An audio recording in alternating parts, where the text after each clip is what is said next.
এদেশ তোমার নয় রে বন্ধু,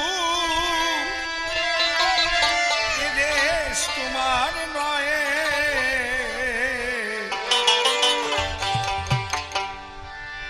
দুদিন পরে কোথা যাবে,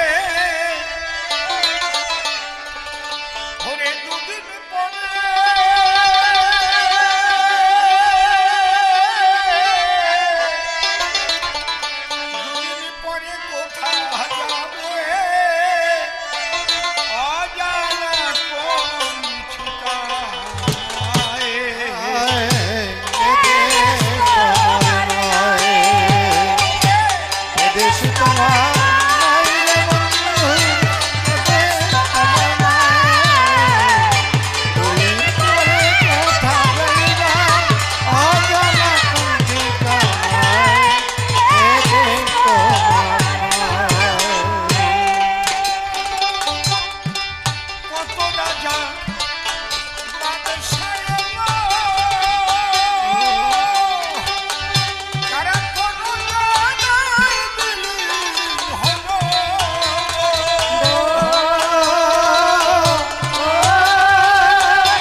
ত্যাগাশ্রিত হয়ে যদি সংসার করে।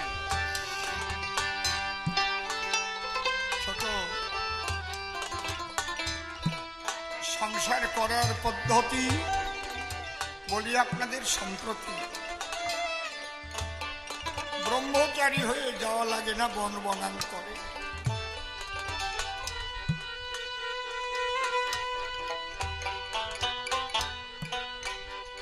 আমার বাবা হরিচাঁদ ঠাকুর যিনি সংসারে এসেছিলেন, তিনি শ্রীরামচন্দ্র,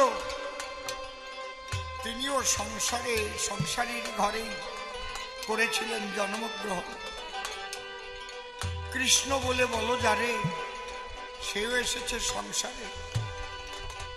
মহাপ্রভু শ্রী চৈতন্যদেব, তিনিও এসেছিলেন শচী বায়ু গর্ভাধারে।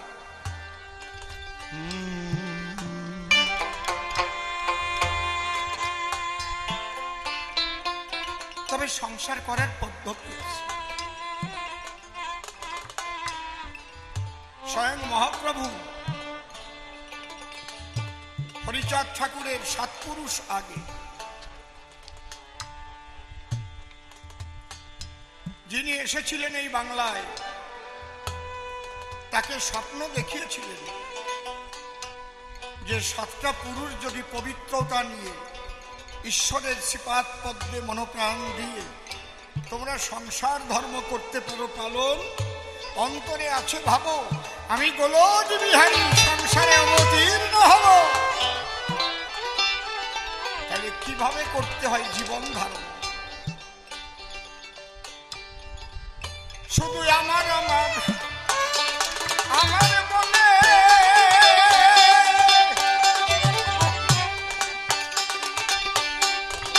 ঘরে চলে ছমায়া জানে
কথাটা অন্তরে রেখে লক্ষ্য রাখতে হবে সমস্ত কর্তব্যের দিকে। শ্রী ঠাকুর ভবা পাগলাও একই কথা বলে গেছে। শুনে লহ গার্হস্থ্যের ধর্ম, গার্হস্থ্যের কর্তব্যই হচ্ছে সকল মূল কর্ম। সন্তানের প্রতি মায়ের কর্তব্য, মায়ের প্রতি সন্তানের কর্তব্য, পিতার প্রতি কি কর্তব্য সন্তানের, সন্তানের প্রতি পিতার কি কর্তব্য, একে অপরের পরে কর্তব্য সঠিক মতো করিয়া পালন। পারিপার্শ্বিক যাদের সঙ্গে বসবাস করে সদ্ভাব নিয়ে চলো, হরি কথা বলো তাদের ধারে। তুমি সংসারে বসেই সাধু হতে পারো। ও বলে গেছে কোনো ভগবান তো মিথ্যা কথা বলতে বলে নাই। কেন রামচন্দ্র মিথ্যা কথা শিখায় নাই? আমি রামের নিন্দা করছি না, দরকার হয়েছিল। হনুমানকে যখন রাবণের মৃত্যুবান আনতে পাঠিয়েছিল তখন মিথ্যা রূপ ধরে যায় নাই? কথা কন, যায় গেছে নাকি? হনুমান হয়ে গেছিল কি গণৎকার হয়ে ঢুকেছিল? এটা একটা মিথ্যা জালিয়াতি না? কিন্তু এর পিছনে কারণ আছে। যে মিথ্যা কহিলে হয় মানব কল্যাণ, মনে রেখো সেই মিথ্যা সত্যের সমান। উদ্দেশ্য কি? দুরাচারী অত্যাচারী রাবণকে বধ করা, অহংকারী রাবণকে বধ করা। ভগবান শ্রীকৃষ্ণ মিথ্যা কথা বলতে শিখায় নাই। মিথ্যা না বললে দ্রোণাচার্য বধ হতো, অশ্বত্থামা হতোই কি নরে নহে গজ। কি তুমি বললে কোন ভগবান কি বলছে? মিথ্যা বলতে শিখাইনি। শুনে রাখো, মিথ্যা কথায় পাপ হয় না যদি কোনো মিথ্যা কথায় জগতের কল্যাণ হয়, দেশবাসীর কল্যাণ হয়, নিজের স্বার্থ যেন লুকানো না থাকে সেই মিথ্যায়, তবে ওটা ধর্ম। আর এমন এমন সত্য কথা আছে যে সত্য কথায় মানুষ পড়ে যায় প্যাসে। কত সংসার শুধু শুধু ভেঙে দেওয়া যায়। এই জন্যে ভবার গান আছে, সত্য মিথ্যা তারই সৃজন, ঠিক বোঝো যদি বোঝার মতো, ডঙ্কা মেরে চলে যাবে ভবা কয় ভয় কিসের। কোথাও যেতে হবে না, সমস্ত কাজ করেই আপনি ঈশ্বরকে লাভ করতে পারবেন, আমি কথা দিচ্ছি। শুধু সংসারটা কিভাবে করতে হবে সেটা বলে যাচ্ছে। প্রত্যেকটা মানুষের অন্তরে যেন এই ভাবটা থাকে, এদেশ আমার নয়। কয়েকদিনের তরে এসেছি এই ধরা পড়ে, একদিন নিতে হবে বিদায়।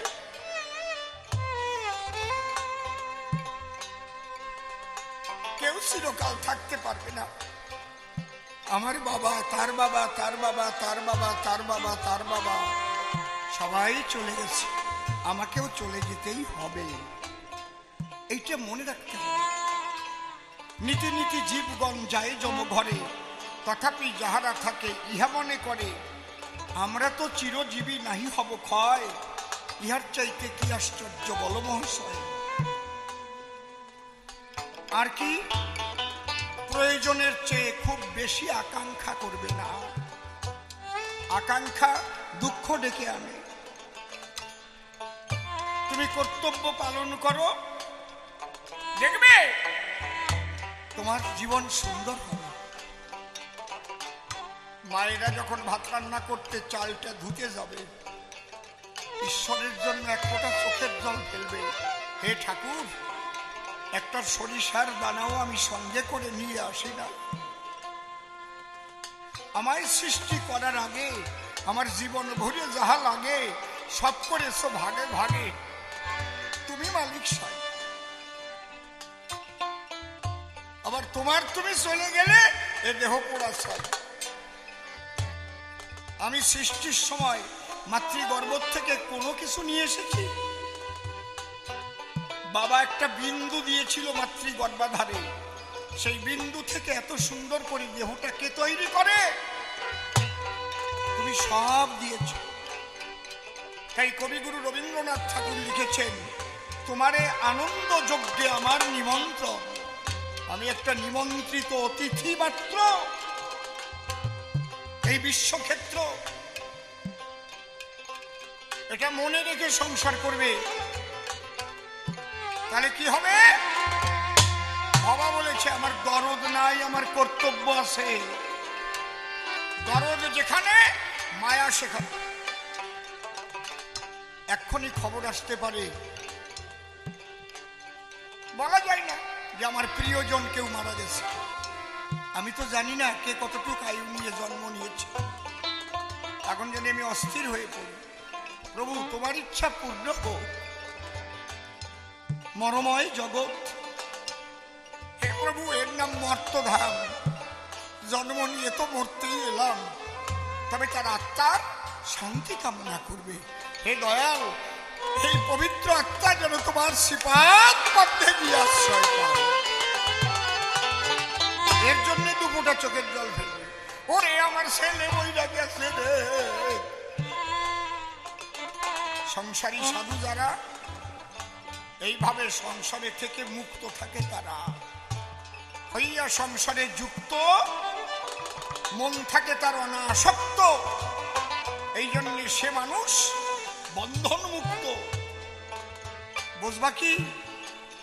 বহু ব্রহ্মচারীও বন্ধনে জড়িয়ে যায়। বহু ব্রহ্মচারী তাদের পায়ে পড়া বন্ধনের বেড়ি। আমি বলবো না, আমার জানা আছে।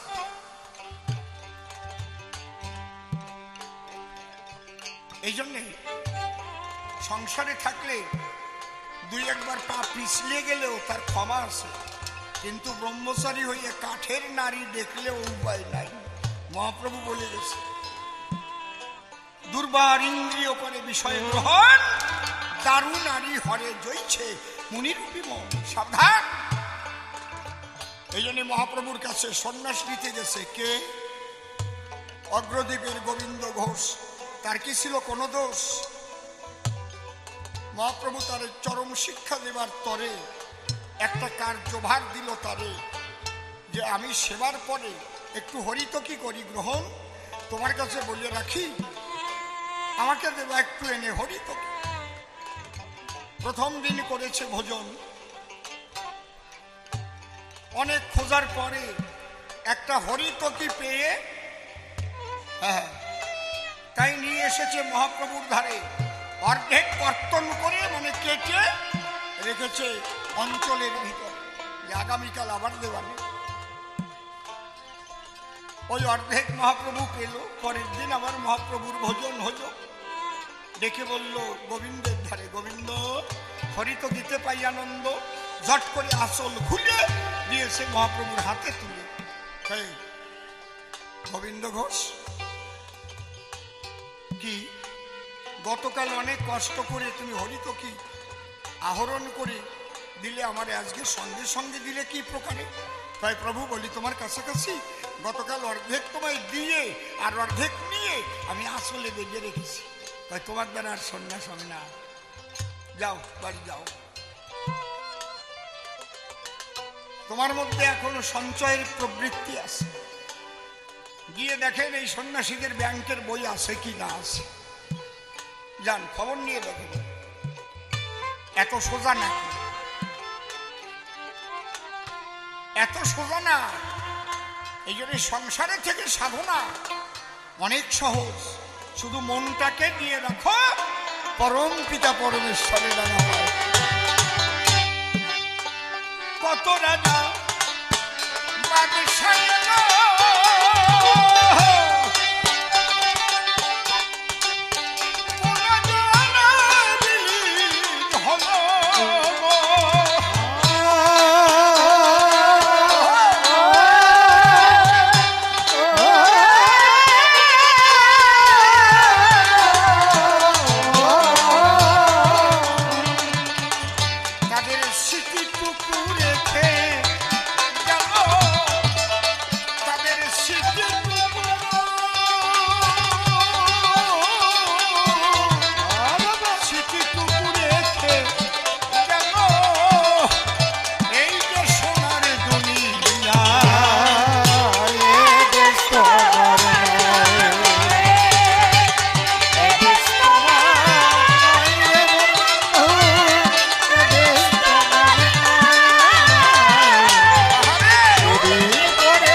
করো না অকারণ দ্বন্দ্ব।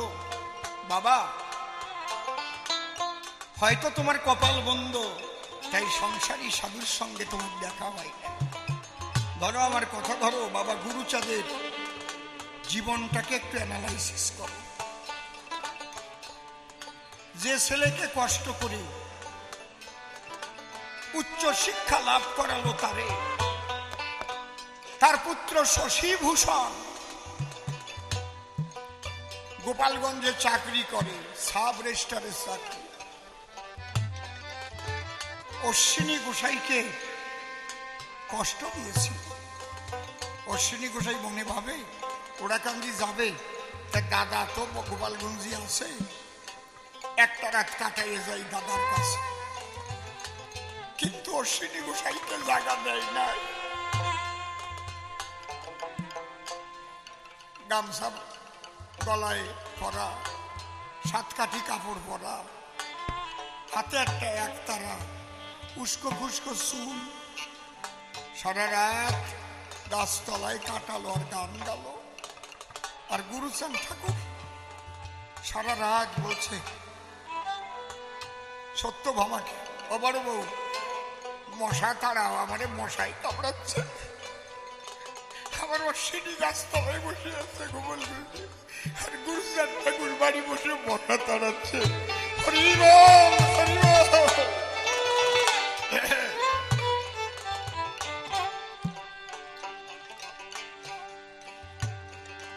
সেই অশ্বিনী যখন ওরাকান্দি গেল, গুরুচাঁদ ঠাকুর বলেছিল ওই কুপুত্রের মুখ দর্শন করব না, ওর মরা মুখ আমি দেখতে চাই না। নিজের ছেলেকে মৃত্যুদণ্ড দিয়ে দিল। ভাবতে পারেন কি? এরা তো সংসারী। কেন? তার মনের মানুষকে আঘাত করেছে। ভক্ত আমার মাতা পিতা, ভক্ত আমার গুরু, ভক্তেতে নাম রেখেছে বাঞ্ছা কল্পতে। ভক্তে খাওয়াইলে তখন আমি খাই, ভক্তে না দিলে পরে আমি উপবাসী খাই।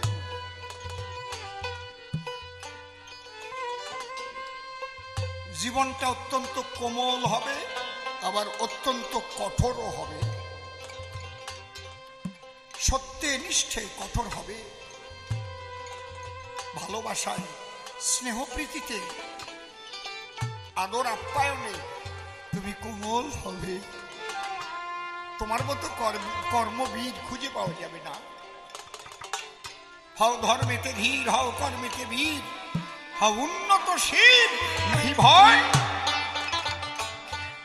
ভুলি ভেদাভেদ জ্ঞান, হও সবে আগুয়ান, সাথে আছে ভগবান, হবে জয়। চাল ধোবার সময় একটু ঠাকুরের নামটা করো, দিবটা চোখের জল ফেলে বলো, এই ধানটা তুমি তৈরি করেছিলে। এই যে জল দিয়ে ধুচ্ছি, হে দয়াল হরি, এই জল আমরা পান করি, আমরা সৃষ্টি করি নাই, আমার জন্য সৃষ্টি করে রেখেছিল। যে আগুন দিয়ে জাল দিচ্ছ তার সৃষ্টি। তুমি এই জগতের একজন অতিথি মাত্র। তাই জল ভরা নেত্রে ঈশ্বরকে স্মরণ করো, সব কাজের মধ্যে দিয়ে সৎভাবে জীবনযাপন করো। চাকরি করেও সাধু হতে পারো, রাজনীতি করেও সাধু হতে পারো। যদি তুমি অসৎ পথে একটা পয়সা উপার্জন না করো, আর চাকরি করিয়ে যদি পরের টাকা মারিয়ে পকেট বড়, তাহলে তো জেলে তুমি যাবা। কেনা ঠেকাবে? ঈশ্বরের দরবারে আরো কঠিন সাজা পাবা। বলো, প্রত্যেকটা কাজ কর্ম সম্পাদন করে মানুষ সাধু হতে পারে।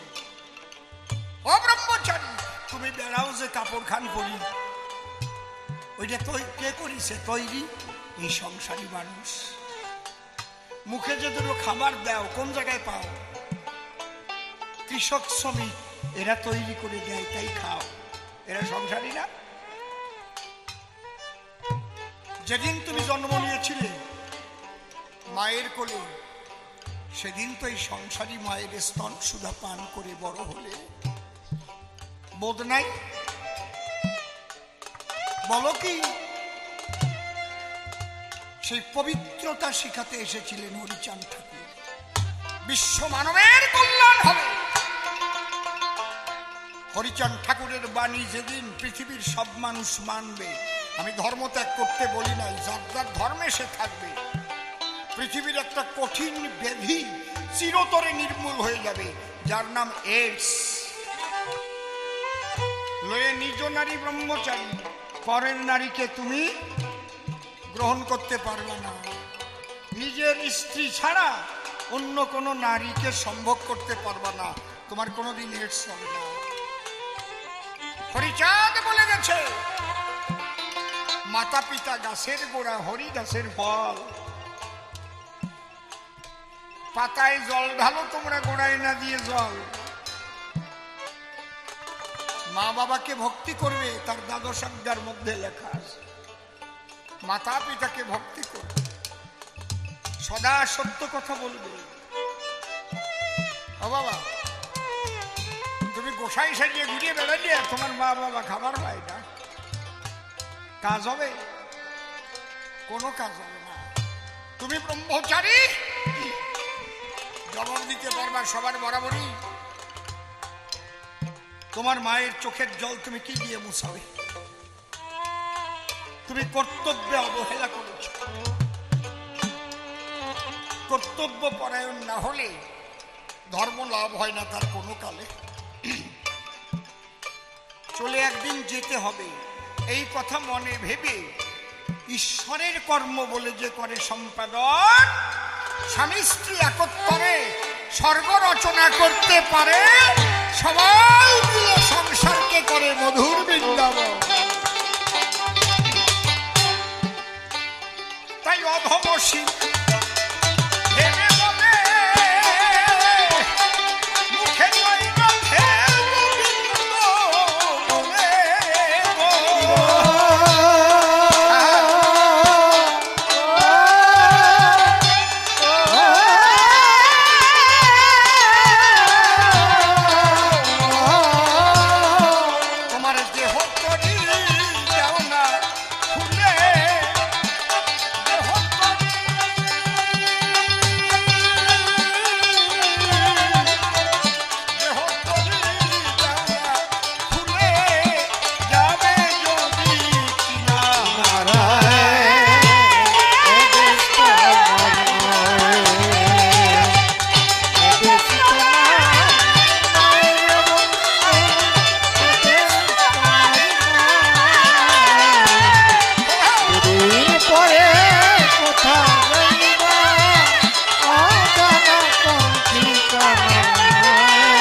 সবার হেথা, সেজন্য বলে গেল একে একে জবাব দেব, সভ্য সনাতন। ছোট বলে গেছে মতুয়ার এক গুরু, ভিন্ন গুরু নাই। ওরা কাঙ্গির হরিচাঁদ ক্ষীরদের সাই। হ্যাঁ, যখন মতুয়া হয়ে মাতাম দেয় তখন গুরু শিষ্য জ্ঞান থাকে না গায়। মতুয়া শব্দটা কোথা থেকে এসছে? মাতোয়ারা, মাতোয়ারা, মাতোয়া, মতুয়া, মাতাম। এই মাতাম যখন দেয় তখন জীবাত্মা পরমাত্মা একাকার হয়ে যায়। ওই সময় গুরু পরে শিষ্যের পায়, শিষ্য পরে গুরুর পায়, কোনো জ্ঞান থাকে না গায়ে, একাকার হয়ে প্রেমানন্দে ধুলাই গড়ায়। যখন দেখবেন বারুণীতে যায়, গুরু শিষ্য কোনো জ্ঞান থাকে না। হরি বল, হরি বল, হরি বল, হরি বল, হরি বল, হরি বল, হরি বল। ওই এক গুরু, শ্রীহরিকে পাবার জন্য সবাই চলছে। বোঝা যাচ্ছে কি? এই মানুষের মনের অবস্থা সব সময় একরকম থাকে না। তাই তোমার মধ্যে ভাবটা জাগলো গুরু কৃপায়। শ্রীহরি ভজ ভজন, শ্রীকৃষ্ণ ভজন গুরু শিখায়। গুরু থুয়ে যে গোবিন্দ ভজে সে ভাবি নরকে বজে। কে বলছে তোমার কাছে মতু আর গুরু নাই?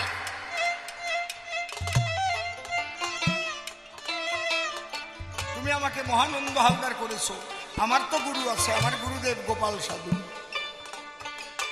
আমরা মামা তো পিষ্ট তো দুই ভাই। আমি গোপাল সাধুকে দাদা বলে তো ডাকি নাই, বাবা বলে ডাকি কেন বোঝো? আমার অশ্বিনী কর্তার গান শোনো নাই? যদি যাবি উপার কর শ্রী গুরু কান্ডারি, হরি নামের তরি, হরি বলে তরি খোলো রে এবার। গুরু আছে কিন্তু গুরুগিরি নাই। গুরুগিরি ব্যবসাটা নাই। কাজ করো, কর্ম করো। এই জন্য মতুয়াদের কোনো গুরু বসে থাকে না, কর্ম করে। গুরুরা আগে হরিনাম করে, তারপরে শিষ্যরা করে। কি আমি কারো নিন্দামন্দ করবার জন্য এখানে আসি না। অন্য অন্য সম্প্রদায়ের মধ্যে আমাদের সনাতন ধর্মের কয়জন গুরু শিষ্যের সঙ্গে ধুলাই গড়ায়? গুরু তো কোলবালিশ নিয়ে খাটের পরে বসা রয়, শিষ্যরা কেটে কেটে আগুন হয়ে যায়। বুঝতে পারছেন কি বলছে? কিন্তু মতু আর গুরুর পার্থক্য আছে গো।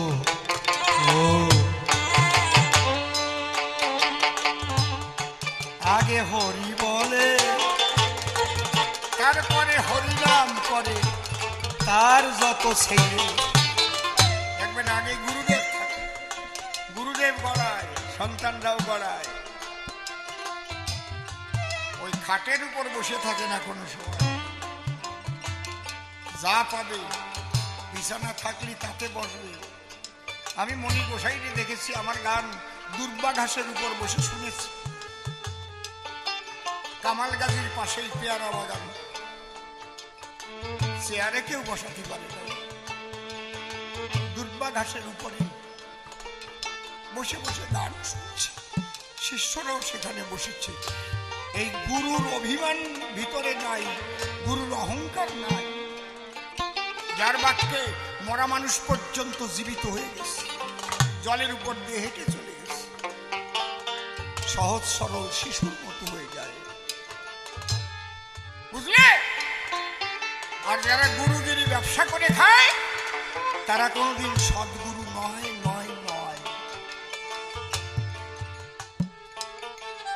গুরুর থাকবে গুরুত্ব, গুরু ধরে রাখবে সদা সত্য, ব্রহ্মচর্যে হবে মত্ত, সৃষ্টিকে করিয়া রক্ষে। গুরু থাকবে এক লক্ষ্যে। এই সৃষ্টির সময়ও ঈশ্বরকে স্মরণ করতে হয়। হে ঈশ্বর, ভাগারবান তোমার সৃষ্টি ভগবান। সৃষ্টি করেছ কেন? ভালো মানুষ জগতে করুক জন্মগ্রহণ। প্রভু এমন আত্মা আমাদের মধ্যে পাঠিয়ে দিও, যার দ্বারা হয় জগতের কল্যাণ সাধন। শুধু কামনার ঘরে যারা সন্তান উৎপাদন করে, ঈশ্বরকে সঙ্গে না নিয়ে যারা স্বামী স্ত্রী গিয়ে শুধু রমণানন্দ ভোগ করে, দৈহিক আনন্দ ভোগ করে, তাদের ঘরে কখনো সুসন্তান জন্ম নেয় না, নেয় না, নেয় না। শিক্ষিত হতে পারে, বিরাট ব্রেন থাকতে পারে, শুধু উচ্চ শিক্ষা লাভ করলেই সে ভালো মানুষ হয় না। চাষবাস করে খায়, তার মধ্যেও বিরাট শক্তি দেখা যায়। পলাশী ছিল সোনা পাগল, আদুয়ার মতো, কেউটা সবে কামড়াইছে। আল, সে আলির উপর যে থাকে আল, কেউটা অকামড় দিলে কেউ বাঁচে না।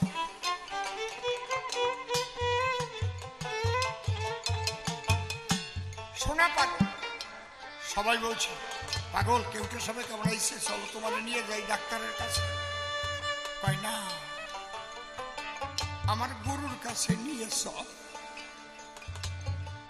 চাঁদ ঘর আমার গুরু ওই মহানন্দ হালদারের কাছে নিয়েছ।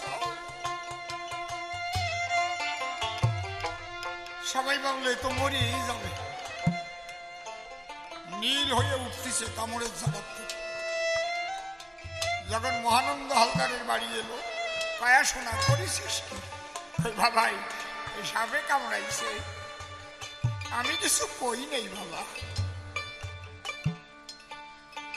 তখন মহানন্দ হালদার বলল, কাঁচা লঙ্কা নিয়ে বেলডাঙার লঙ্কা 1 বস্তা বাট বাটিয়ে সর্বগায়ে লেপ দিয়ে দিল, একদম সব জায়গায় দে, ওই রোদের মধ্যে দে। ওই রোদ্রের মধ্যে থেকে দিল, রেখে দিল। ওই লঙ্কার রস সব শরীরে টেনে নিল। আর বলল, সবাই জয়ডঙ্কার কাসর নিয়ে হরিনাম কর, হরিনাম কর।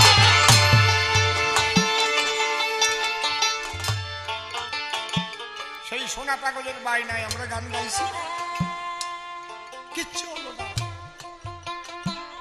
ইন্দুরের মাটিতেও কাজ হয় যদি গুরু কৃপা তার উপর বর্তায়।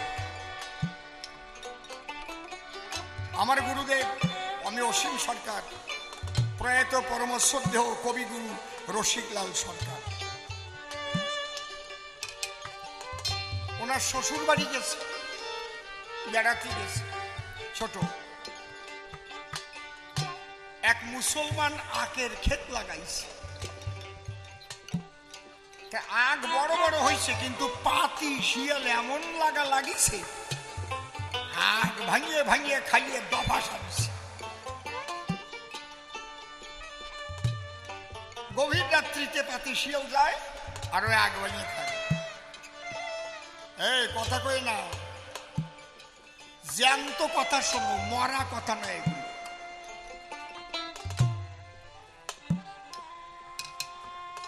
এইবার সেই মুসলমান সহ গ্রামের মানুষ এসে ডাক দিয়ে কয়, রসিক বাবুর পাশে, সরকার মশাই, আমরা শুনেছি কবি গান যারা গায় তাদের সঙ্গে ঈশ্বরের একটা যোগাযোগ থাকে সব সময়। আমার এই আখের ক্ষেত্রে রক্ষা করেন, পাতিয়ে এলে শেষ করে দিল। রসিকবাবু তো বিপদে পড়ে গেছে। রসিকবাবু কয়, ইন্দুরির মাটি পাওয়া যাবে? কয়, হ্যাঁ পাবো। কয়, ইন্দুরির মাটি নিয়ে সারা আখ ক্ষেতের চারিপাশ দিয়ে কেষ্ট খেপার দোহাই দিয়ে ছিটই দিয়ে আসে। গণেশ পাগল, দোহাই গণেশ পাগল কেষ্ট খেপা, দোহাই গণেশ পাগল কেষ্ট খেপা, দোহাই গণেশ পাগল কেষ্ট খেপা। ওইভাবে যখন ইঁদুরের মাটি দিয়ে দেশে ছড়াইয়া, আর পাতি শিয়াল খায় না, আখ আর খায় না। আখ বড় বড় হয়েছে, মোটা মোটা হয়েছে। আর ওই মেয়া ভাবে আরেকটু মোটা হোক, আরেকটু বেশি হোক, আরো বজ্ঞ যাক। জ্যাঠামণি ছোট রাজন সরকার, তাকে গণেশ পাগল স্বপ্নে বলতেছে, এরা যে কি রসিক যে আমার আখের ক্ষেত পাহারা দিতে দিয়ে গেল, আমি আর কতদিন পাহারা দেব, বুড়ো মানুষ আমি। আর কার্তিক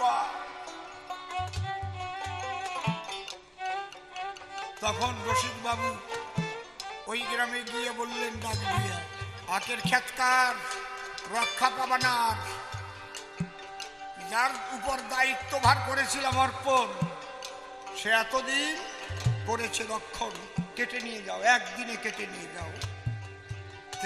ইন্দুরির মাটিতে কাজ হয় না? হয়, যদি ভক্তি থাকে গুরুর পায়। হরি হরি বল।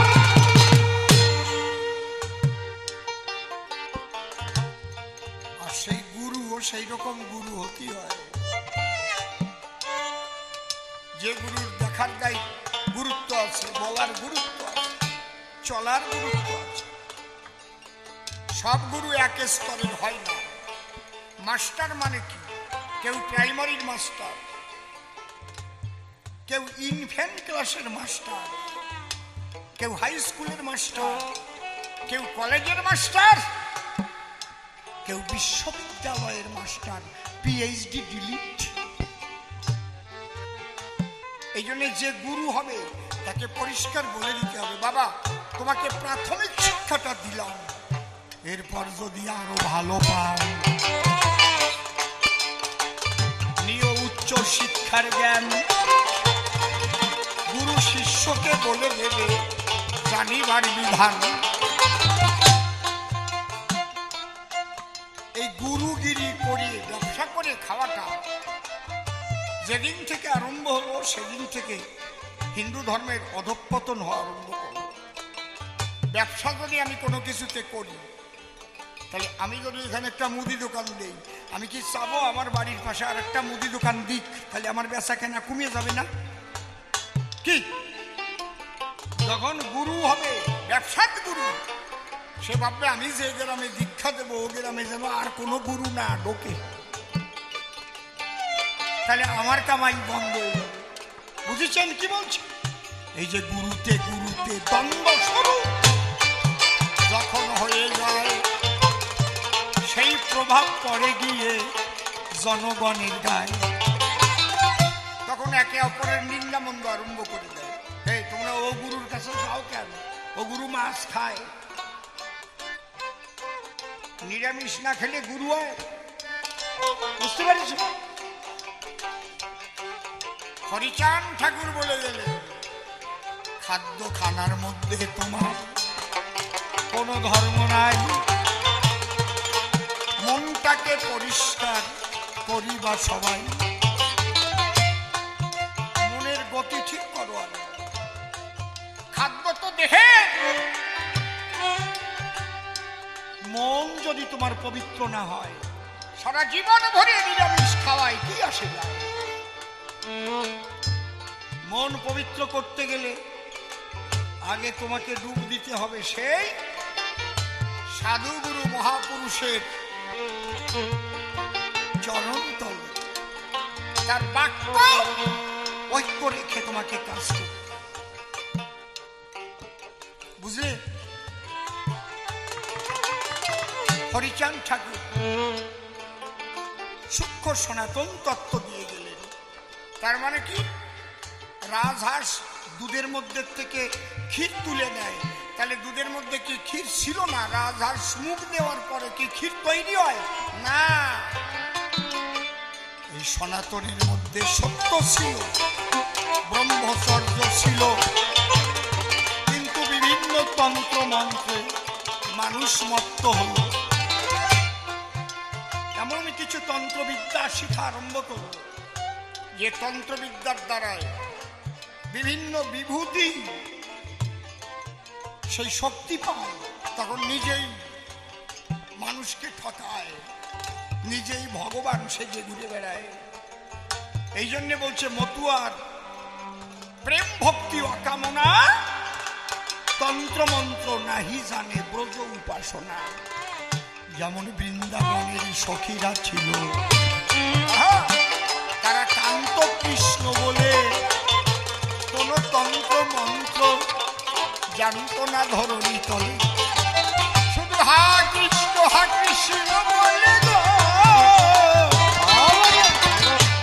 ওরে ব্রজ গোপিকার ভজ। আর এক হরি নামের মধ্যে শক্তি দিলেন ব্রহ্ম সনাতন। এক হরিনাম, এই হরিনাম হচ্ছে আদি নাম। ওম হচ্ছে আদি উচ্চারিত শব্দ ব্রহ্মের, আর হরি শব্দ সৃষ্টি হয়েছিল শিবের বক্ষ থেকে। হ হ শব্দে আগুন জ্বলে, রিরি শব্দে নিভে যায়। প্রথম শিব হরি নামে পাগল হয়। পাগল কি খালি মতুয়ারা নাকি? প্রথম পাগল ছিল শিব, এই জন্য তারে পাগলা ভোলা বলা হয়। ঠিক বলছি তো নাকি? তারপরে পাগল ছিল হনুমান। জয় শ্রীরাম। আর কিচ্ছু বোঝে না হনুমান। হনুমান কি বার? রামবার। কোন তিথি? রাম তিথি। কোন নক্ষত্র? রাম নক্ষত্র। শ্রীনাথে জানকীনাথে অভেদ পরমাত্মনে তথাপি মম সর্বস্ব রাম কমল লোচন। এই একনিষ্ঠ ভক্তি আমি জানি যে শ্রীনাথ এবং জানকীনাথ এক, কিন্তু তবু আমি রামমূর্তিকে ভালোবাসি। এই কথাটা বলেছিল আমার পাগল হীরামন। মৃত্যুঞ্জয়ের বাড়ি যেদিন গেল হরি ব্রহ্ম সনাতন। হীরামন দেখতে গেল গো শ্রীহরির নাম শুনে, যখন গিয়ে নয়ন দিল হরির নয়ন। এই নয়ন সব দেখেই ঠিক পাইছে, দয়াল আমার এসে গেছে। হরি বলছে, হিরে তুইও এসেছিস ফিরে, আমিও এসেছি রে এই পাপাচ্ছন্ন কলিজীব উদ্ধার করবার ধারে।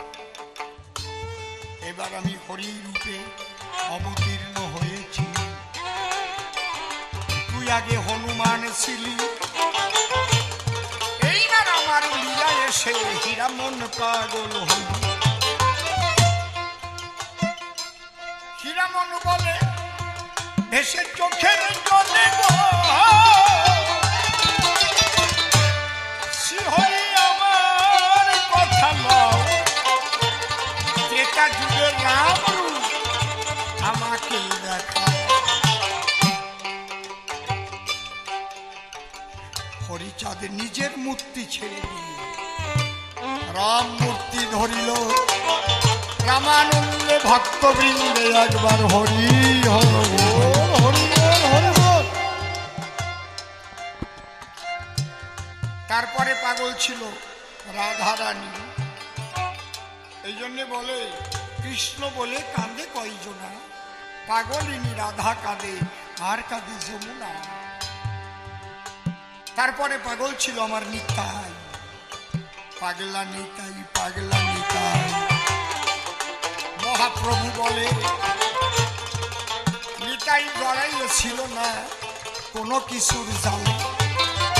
দুটো বিয়ে করেছিল, 8টা সন্তান হল গো, তবু অবধূত নিত্যানন্দ রায়। ভেবে দেখেছ ব্রহ্মচারী সংসার কারে কয়। এইভাবে সংসার করো। সেই সংসার শিক্ষা দিতে এসেছিলেন হরি জগৎ পীঠে। তুমি যে প্রশ্ন করেছিলে আমার সাক্ষাতে, একে একে করিলাম খণ্ড। ত্যাগ রেখে অন্তরে শ্রীহরি স্মরণ করে কর্তব্য যে করে পালন, তার মতো আর মহাসাধু নাই। আমি তাকে জোর হাতে প্রণাম জানাই। সাধু পাগল প্রেমানন্দে হরি হরি। দেখতে দেখতে রাত 11টা চুরি ঘড়িতে বেজে যায়। অনেক দূরে যাবো আমরা, মিথ্যা কথা নয়।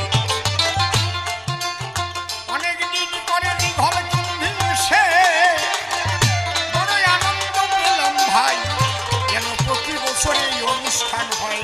নিবেদন জানাই, এরা ডাকলে পরে আসবো আমি, যদি ঠাকুর আমাকে বাঁচায়।